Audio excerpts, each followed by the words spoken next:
comprendre, d'évaluer mieux les enjeux pour cette nouvelle route du littoral et de comprendre aussi qu'il y a un engagement que nous avions pris d'ouvrir à la fin de l'année prochaine la jonction entre la Grande Chaloupe et Saint-Denis et que ça se fera. Et ensuite, il nous reste 2,5 km de route à faire entre la Grande Chaloupe et la Possession. Et sur ce plan-là, nous, soit viaduc, soit digue, c'est aussi ces décisions-là que nous devons prendre en toute connaissance de cause. Nous sommes arrivés là il y a 90 jours. Et nous espérons faire nous voulons faire la transparence auprès des Réunionnais pour que nous prenions la décision la plus juste qui corresponde le mieux aux attentes des Réunionnais sur le plan financier, sur le plan juridique, sur le plan environnemental. C'est tout cela que nous voulons voir autour de la séance plénière du 27 octobre où il y aura non seulement les conseillers régionaux, mais également l'État prendra également sa part au cours de cette journée pour que nous puissions trouver la meilleure solution pour que cette route dangereuse soit livrée. Nous avons effectué aujourd'hui une visite qui a été une visite très intéressante. Vous le savez, il y a sur cette route où il y a beaucoup de sortes de technicités qui ont été mises en œuvre. On pense par exemple aux acropodes qui ont été fabriqués ici à La Réunion qui pèsent entre 13 et 30 tonnes.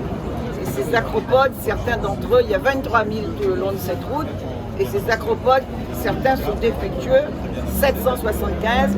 Et ces 775 acropodes défectueux, pour les remplacer, il faut en déplacer 2000. Voilà la difficulté.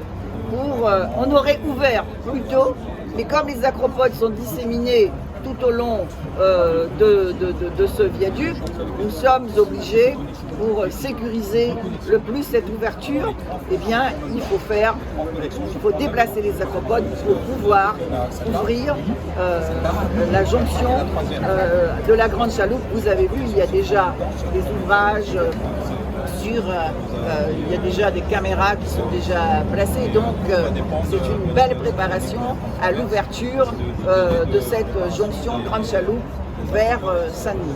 D'ici la fin de l'année 2022. Oui, nous espérons d'ici la fin de l'année 2022. On nous dit que juin-juillet, s'il n'y a pas des aléas climatiques, juin-juillet que ça serait terminé, mais on pousse encore un petit peu on pousse encore un petit peu pour vous dire que ça sera plutôt sans doute avant la fin de l'année. Nous l'espérons. Nous l'espérons de tout cœur parce que les Réunionnais espèrent aussi que cette route soit, une partie au moins de cette route soit ouverte. Vous vous rendez compte tous les jours, moi je la fais la route tous les jours, et qu'il y a un bouchon continu. Et que sur cette route aussi, vous savez, non seulement il y aura un parcours pour les voitures, un parcours pour les bus. Il y a aussi quelque chose qui est réservé pour les cyclistes, pour le tram. C'est tout cela, cette route. Et donc, on aura l'occasion d'ailleurs de vous faire visiter. Là, on a voulu le faire nous-mêmes parce qu'on aurait été envahi par vos questions et on a fait nous-mêmes parce que nous, on était ignorants aussi de la situation. On a touché, parce que lorsque l'ancien président a inauguré cette première partie du viaduc. Nous, on n'a pas été conviés, donc moi, je ne l'avais jamais vu. Il était convié aujourd'hui, l'ancien président? Tout le monde était convié. Il n'est pas venu? Il vous a dit pourquoi? Non, il ne nous a pas dit pourquoi, mais il n'était pas là. Et donc, vous avez bien vu. Et puis, il y a 4 élus de l'opposition qui ont répondu présents. 2 ont eu des problèmes d'emploi du temps. Mais il y a eu des élus de l'opposition qui étaient présents aujourd'hui et pas des moindres. Madame Bello,